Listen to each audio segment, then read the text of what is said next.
Good afternoon to you. This is Cal Davey, and welcome to another edition of the Typical Males podcast. Today's ditty is called Ye Hawing for Dollars. Country music, in my opinion, has never been boring. Its styles are as varied as traditional, progressive, and lately what sounds a lot like pop. I grew up with country, disco, and the first days of rap. Go figure. Collectively, the twang with the bang is more popular than it's ever been. So many artists from other genres are charting their first country hits. Some say because country is easier to break into. I don't know. There are a lot of different style areas in country music. Heck, look at us Texans. We lay claim to a special breed called Texas country, are oftentimes referred to as red dirt music. There's no shortage of variety. It used to be a stereotype in the old days that the lonely people who listened to country music, then called country and western, were down and out drunk guys crying into beer. It was mostly considered a genre for older people who liked listening to musical storytelling. It's not like it is today. During my childhood, the only young performers that stand out in my mind were Marie Osmond and Tanya Tucker, Paper Roses and Delta Dawn, respectively. They were both around 12 at the time, if I remember correctly, when they began their careers. I was a small child in those days, but I was still capable of having a crush on both of these crooners. Title-wise, there have been some doozies come to pass. On my honor, these are real country song titles. Most of them were panned to perform by males, but a few ladies did have their turns as well. You'll more than likely say to yourself, I've never heard of most of those songs.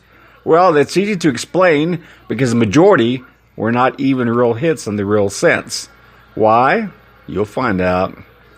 One of my favorites is There Ain't No Trash in My Trailer Since the Night I Threw You Out.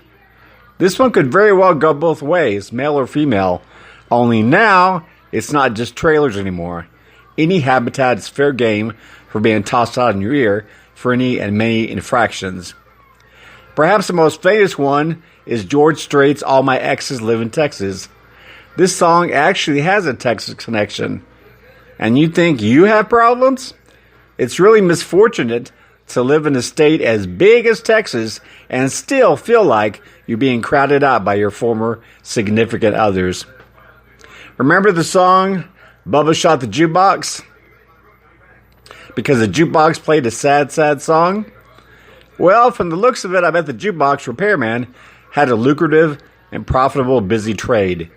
Those were the days when there were jukeboxes everywhere, from bars to truck stops to ice cream parlors to schools. Sometimes these titles could be downright rude. Check out this one, All I Want From You Is Away. Or, Beauty is Skin Deep but Ugly Goes Clean to the Bone. Closely followed by, You're the Reason Our Kids Are So Ugly, and My Wife Ran Away with My Best Friend, and I Sure Do Miss Them. Ouch. And can you really trust the guy who says, how can you believe me when I say I love you when you know I've been a liar all my life? Is it any wonder we've graduated to the current cold beer with your name on it, and it ain't the whiskey? Oh man. So much booze and so much drama, which is probably why the current number one go-to country song is Drink a Beer. Your life is not as bad as you first thought now, is it? Don't you feel better now? Cheers! Now you can go drink a beer with your favorite horse. Until next time, this is Cal Davian. Typical Males, you can buy the book online at Barnes & Nobles and other major retailers. See ya. Ciao.